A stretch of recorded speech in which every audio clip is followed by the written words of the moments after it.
मुक्ति, मायरा और अभीरा की बनी एक खास टीम। और उसी टीम के साथ जुड़ा एक ऐसा मजेदार और दिल को छू लेने वाला पल जहां अरमान को भी इस पूरे खेल का हिस्सा बनना पड़ा। लेकिन यह कोई साधारण खेल नहीं था, बल्कि इसमें छिपा था ढेर सारा प्यार, अपनापन और थोड़ी सी शरारत। मुक्ति और मायरा ने मिलकर अरमान की जमकर टांग खिंचाई की, और यह सब इतना नेचुरल और क्यूट लगा कि देखने वालों के चेहरे पर अपने आप मुस्कान आ जाए। जी हाँ दोस्तों, ये रिश्ता क्या कहलाता है कि आने वाले एपिसोड में आपको कुछ ऐसे ही प्यारे और यादगार पल देखने को मिलने वाले हैं जो कहानी को एक नए मोड़ पर ले जाएंगे। जैसा कि आप सभी जानते हैं, पोद्दार फैमिली अब एक हो चुकी है। लंबे समय से चल रही दूरियां अब धीरे धीरे खत्म हो रही हैं और रिश्तों में फिर से गर्माहट लौट रही है। इस मिलन की सबसे ज्यादा खुशी अगर किसी को है तो वह है अभीरा। उसके चेहरे की मुस्कान ये साफ जाहिर करती है कि वह इस पल का कितने समय से इंतजार कर रही थी। मायरा भी इस खुशी में पीछे नहीं है, लेकिन अभीरा के दिल की भावनाएं थोड़ी अलग और गहरी हैं। वह खुश तो है, लेकिन उसके दिल के किसी कोने में अब भी दर्द छिपा हुआ है। अब आप देखेंगे कि मायरा, मुक्ति, अभीरा और अरमान एक साथ नजर आ रहे हैं। बाहर से सब कुछ परफेक्ट लगता है, लेकिन अंदर ही अंदर अरमान एक अलग ही जंग लड़ रहा है। उसके मन में गिल्ट इतना गहरा है कि वह खुद को माफ नहीं कर पा रहा। उसे लगता है कि उसने जो गलतियां की हैं वे इतनी बड़ी हैं कि अभीरा को उसे माफ नहीं करना चाहिए। यही सोच उसे हर बार रोक देती है जब वह अभीरा के पास जाकर माफी मांगने की कोशिश करता है। वह कदम बढ़ाता तो है, लेकिन फिर खुद ही पीछे हट जाता है। दूसरी तरफ मायरा और मुक्ति ये सब बहुत अच्छे से समझ रही हैं। वे अपनी माँ के चेहरे की अधूरी मुस्कान और अपने पिता की आंखों में छिपे पछतावे को पढ़ लेती हैं। तभी दोनों ये फैसला करती हैं कि वे अब सिर्फ दर्शक बनकर नहीं रहेंगी, बल्कि कुछ ऐसा करेंगी जिससे उनके मम्मी पापा फिर से एक हो जाएं।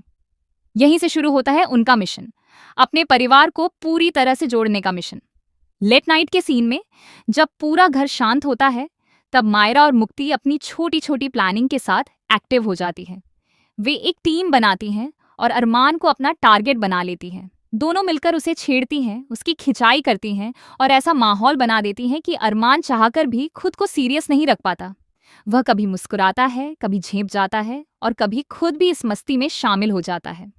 यह पूरा सीन इतना प्यारा और दिल को सुकून देने वाला होता है कि दर्शक खुद को उस माहौल का हिस्सा महसूस करने लगते हैं।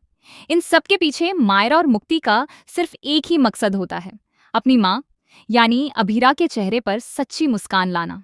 अभीरा भले ही पोद्दार हाउस वापस आ गई हो, लेकिन उसका दिल अब भी पूरी तरह से हल्का नहीं हुआ है। अरमान के साथ जो कुछ भी हुआ, उसकी छाया अब भी उसके मन में है। वह कोशिश तो कर रही है आगे बढ़ने की, लेकिन दिल के जख्म इतनी जल्दी नहीं भरते।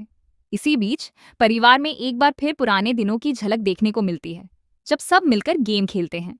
पहले भी पोद्दार फैमिली में ऐसे ही गेम्स खेले जाते थे, जब सब छोटे थे और जिंदगी में इतनी उलझनें नहीं थीं। अब एक बार फिर वही माहौल लौट रहा है, लेकिन इस बार नई पीढ़ी के साथ। मायरा और मुक्ति इस माहौल को और भी ज्यादा जिंदादिल बना देती हैं। जब अभीरा अपनी दोनों बेटियों को एक साथ हंसते खेलते देखती है तो उसकी आंखें नम हो जाती हैं। ये खुशी के आंसू होते हैं, क्योंकि उसे लगता है कि शायद अब सब कुछ ठीक हो सकता है। लेकिन वहीं दूसरी तरफ उसके दिल में यह डर भी होता है कि कहीं फिर से कुछ गलत ना हो जाए। कहानी में एक और बड़ा मोड़ तब आता है जब विद्या की वापसी होती है। अभीरा अपने दिल की नरमी दिखाते हुए विद्या को वापस लेकर आती है। उसे लगता है कि हर किसी को एक दूसरा मौका मिलना चाहिए, लेकिन घर के बाकी लोग इस फैसले से खुश नहीं होते। वे विद्या को आसानी से स्वीकार नहीं कर पाते और उसका बहिष्कार करने लगते हैं। सबसे चौंकाने वाली बात यह होती है कि विद्या का रवैया अब भी वैसा ही रहता है। वह अपनी गलतियों को मानने के लिए तैयार नहीं होती। उसे अब भी यही लगता है कि उसने जो किया वह सही था। पहले भी जब हालात खराब हुए थे, तब भी उसने अपनी गलती नहीं मानी थी, और इस बार भी वह उसी जिद पर अड़ी रहती है। हालांकि कहानी धीरे धीरे इस दिशा में बढ़ती है कि शायद एक दिन विद्या को अपनी गलती का एहसास हो, लेकिन वह दिन कब आएगा यह अभी साफ नहीं है। फिलहाल तो ऐसा लगता है कि वह इस कहानी में नेगेटिव शेड के साथ ही बनी रहेगी और आगे भी कई नए ड्रामे खड़े करेगी। इसी बीच मायरा और मुक्ति अपने मिशन में लगी रहती हैं। वे हर दिन कुछ नया प्लान करती हैं, कभी मजाक के जरिए, कभी इमोशनल तरीके से, ताकि अभीरा और अरमान के बीच की दूरी खत्म हो सके। उनका यह मासूम और सच्चा प्रयास कहानी को और भी खूबसूरत बना देता है। अरमान भी धीरे धीरे अपने अंदर के डर और गिल्ट से बाहर आने की कोशिश करता है।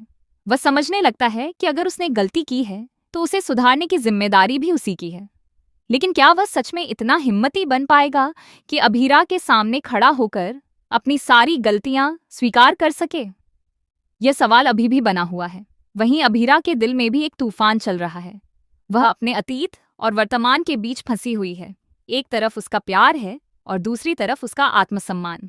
उसे समझ नहीं आता कि वह किसे चुने, लेकिन अपनी बेटियों की खुशी के लिए वह हर बार खुद को समझा लेती है। अब आने वाले एपिसोड में यह देखना बेहद दिलचस्प होगा कि क्या मायरा और मुक्ति का प्लान सफल होता है। क्या वे अपने मम्मी पापा को फिर से एक कर पाएंगी?